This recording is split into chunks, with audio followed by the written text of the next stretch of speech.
The Broken Promise.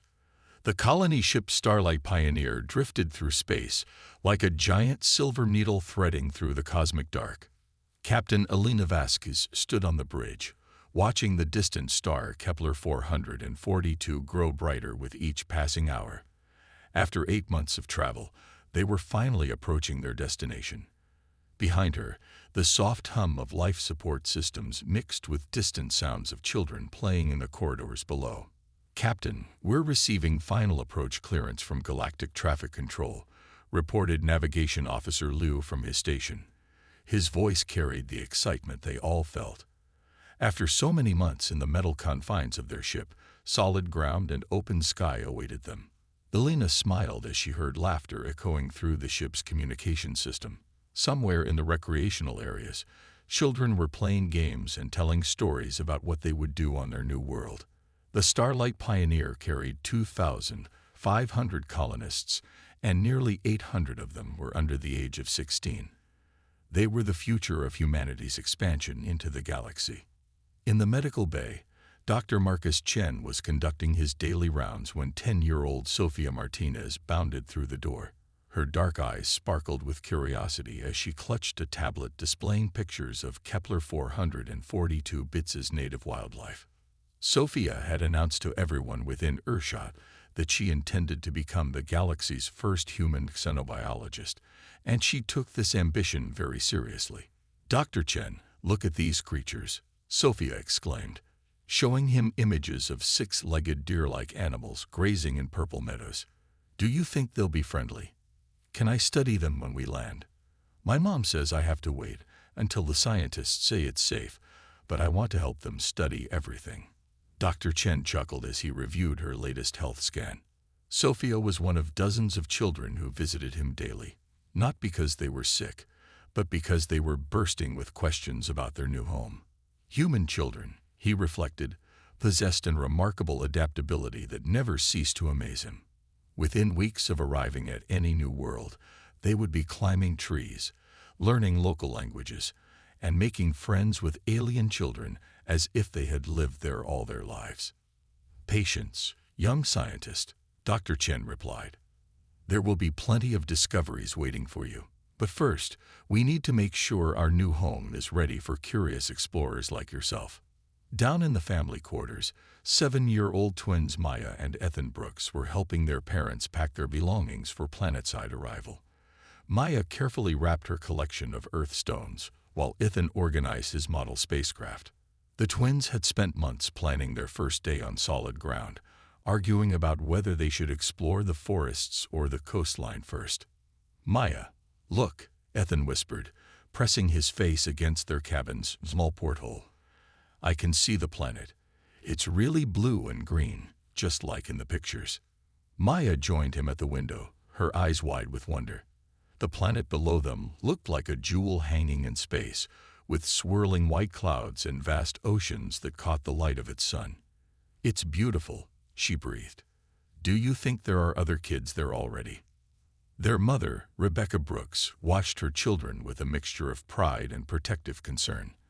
Like all the parents aboard the Starlight Pioneer, she had left everything behind on Earth to give her children a better future among the stars. The galaxy was vast and full of opportunities, but it was also full of unknowns. Far from the peaceful family scenes aboard the human colony ship, a very different gathering was taking place in the shadows of space. The mobile command station Dark Nexus hung motionless in the asteroid field beyond Kepler 442's outer planets, its black hull nearly invisible against the starry void. Inside its heavily shielded conference room, 3 figures huddled around a holographic display showing the approaching human vessel. General Vorthak of the Reptilian Empire stood nearly 8 feet tall, his scaled hide gleaming under the chamber's harsh lights. His species had ruled a dozen star systems for centuries, but human colonies were expanding into territories they considered their own. Beside him sat Merchant Prince Xyler of the Zephyrian Trade Union, a crystalline being whose transparent body pulsed with angry red light. The Zephyrians had grown wealthy by controlling trade routes that humans were now bypassing with their faster ships and better technology. The third conspirator was Director Nexus of the Collective, a cybernetic entity whose organic brain had been enhanced with quantum processors. The Nexari had always prided themselves on being the galaxy's most advanced species, but human children were learning their most complex technologies in mere weeks. The statistics are undeniable. Director Nexus spoke, his artificial voice echoing in the chamber.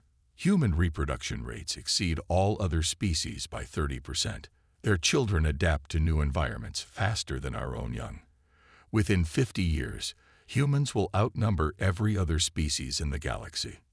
General Vorthak's forked tongue flicked out as he hissed his agreement.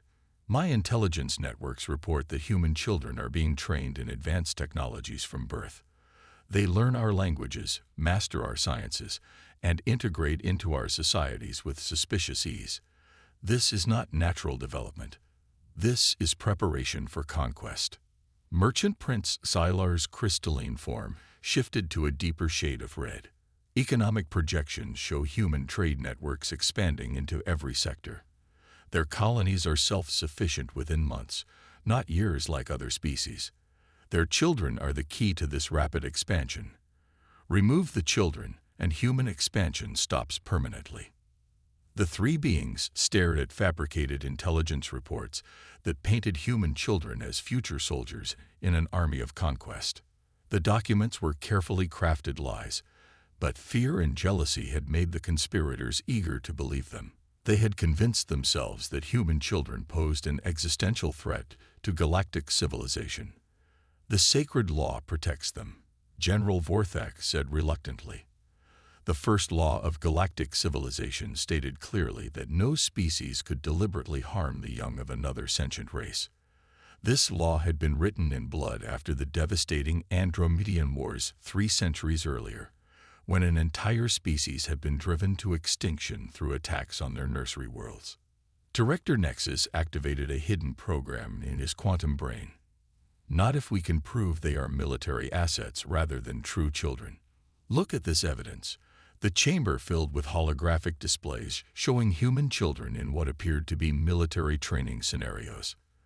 The images were sophisticated fabrications created by artificial intelligence programs, but they looked convincingly real. These recordings show human children being trained in combat tactics, weapons systems, and infiltration techniques. Director Nexus explained, his sensors unable to detect his own deception. They are not children in the traditional sense. They are military units designed to look like innocents. Merchant Prince Xylar studied the false evidence with growing excitement. If human children are weapons rather than young ones, then the sacred law does not apply. We would not be harming children. We would be eliminating a military threat before it could mature.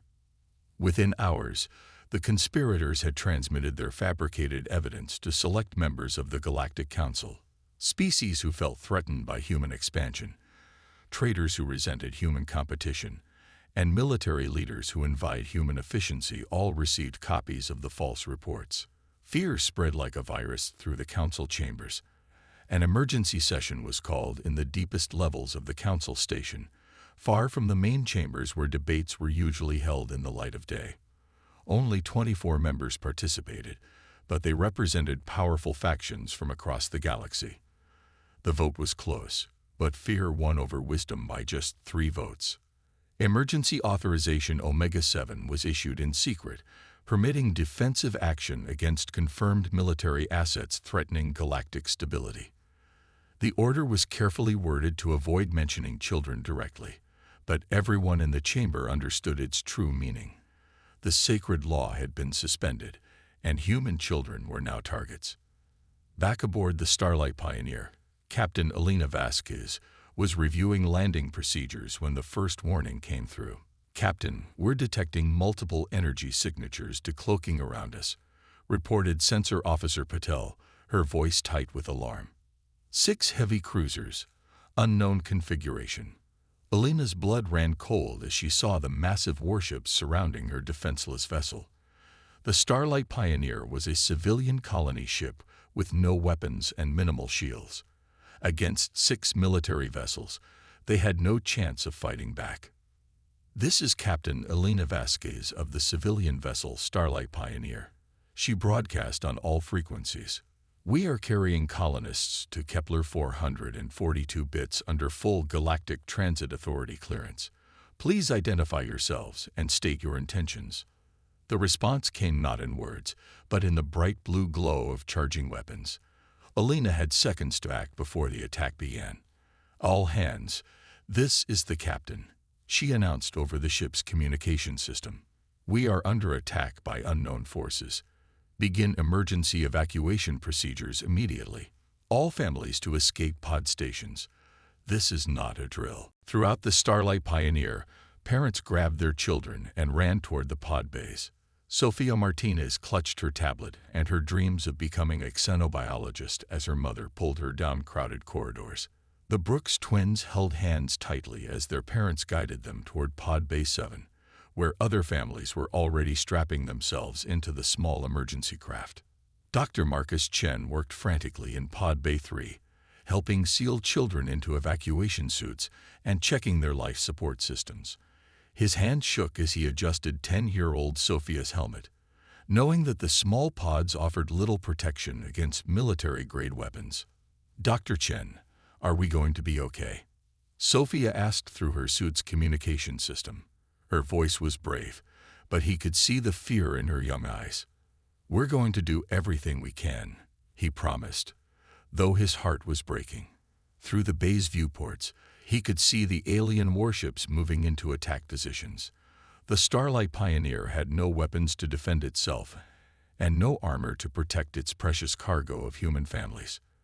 The first escape pods launched just as the alien ships opened fire. Captain Elena watched in horror from her bridge as the tiny craft were systematically hunted down by enemy fighters. The pods had no weapons, no shields, and no way to defend themselves. They were just metal shells carrying terrified families toward what they hoped was safety. Pod after pod died in brilliant flashes of light.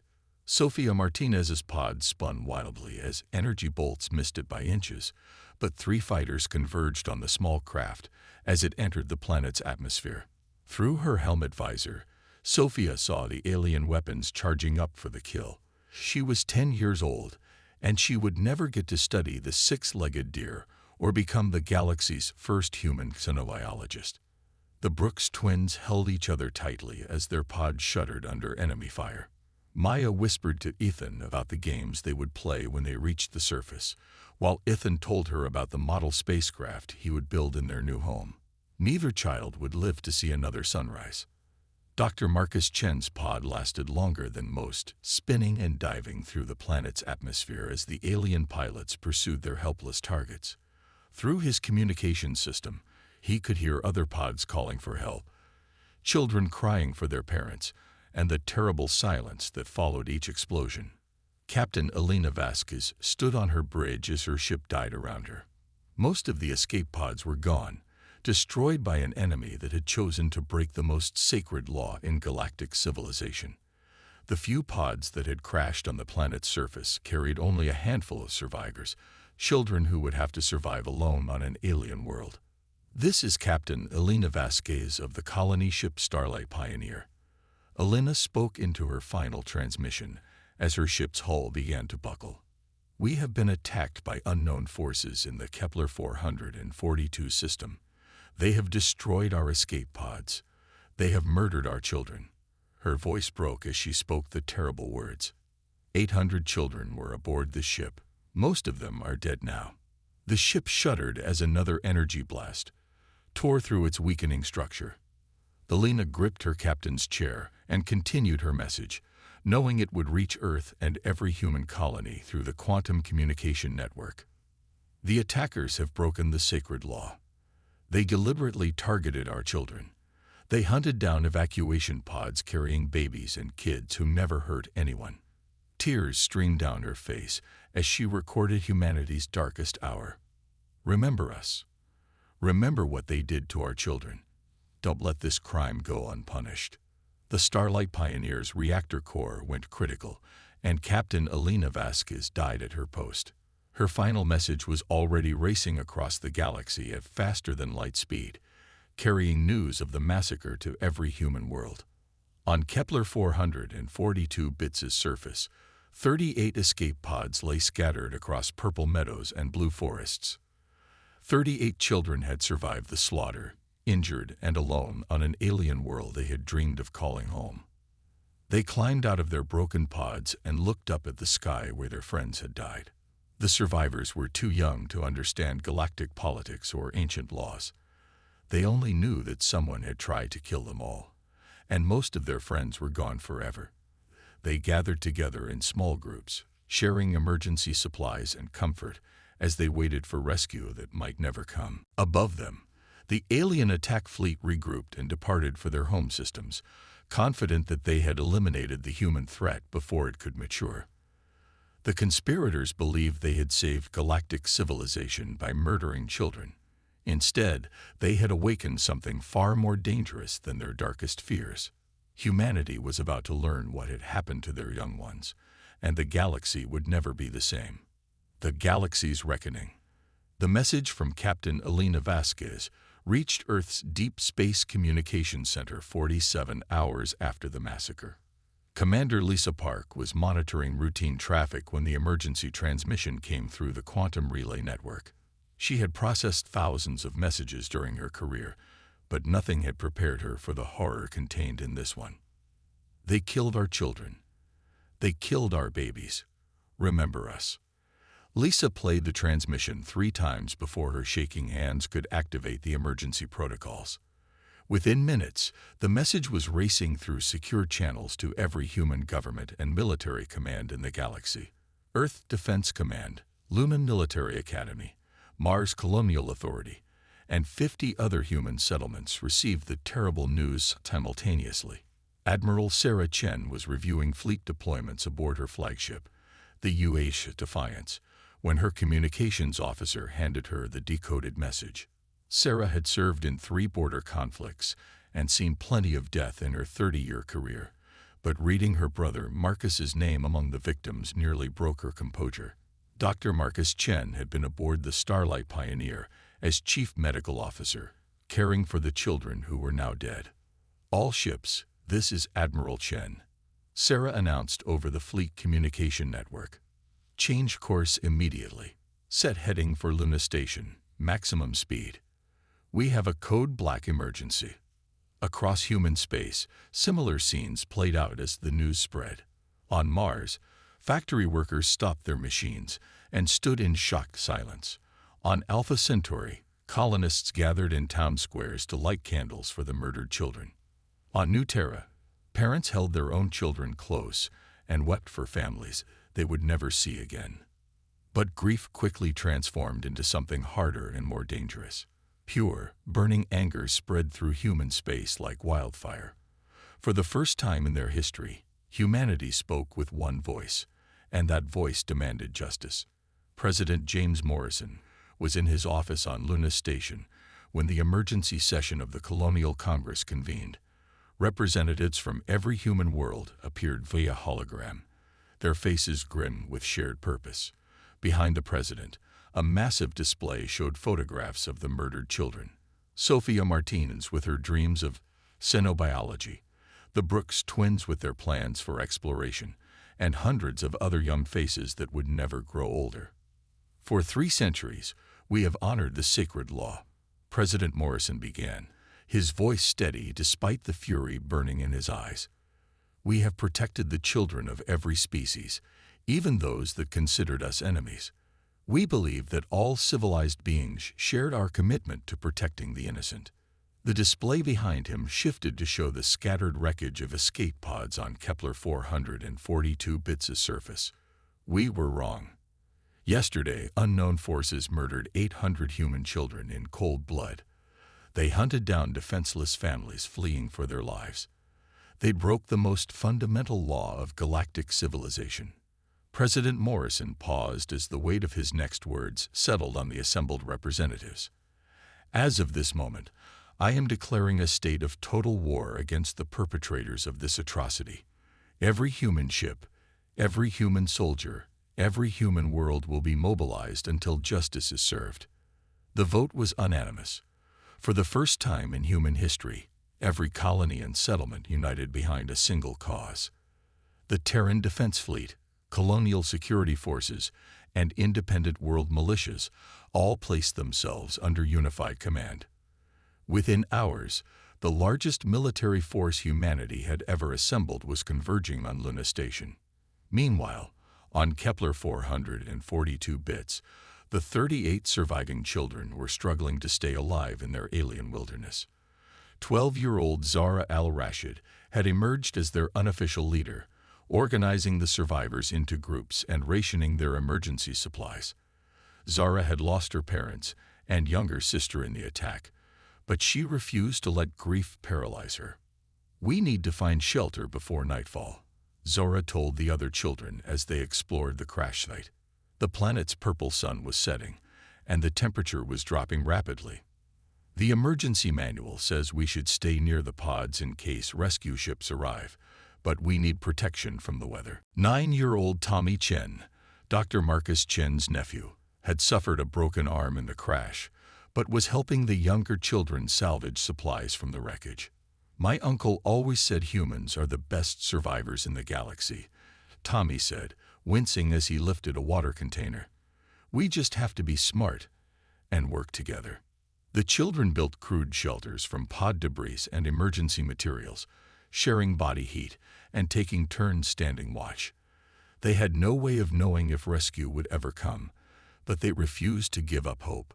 Human children, as the galaxy was about to learn, possessed a resilience that even their enemies had underestimated. Back at Luna Station, the investigation into the massacre was uncovering disturbing truths.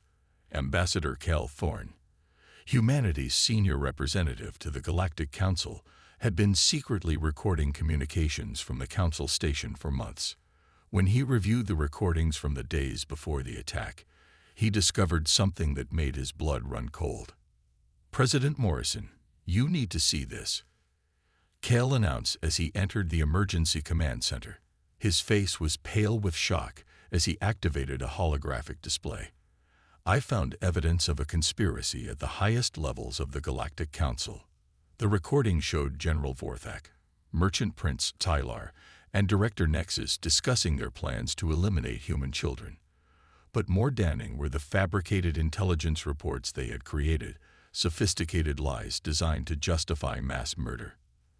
"They convinced themselves that our children were weapons," Cale explained, his voice shaking with rage. "They manufactured evidence, held secret votes, and authorized the attack under Emergency Protocol Omega-7.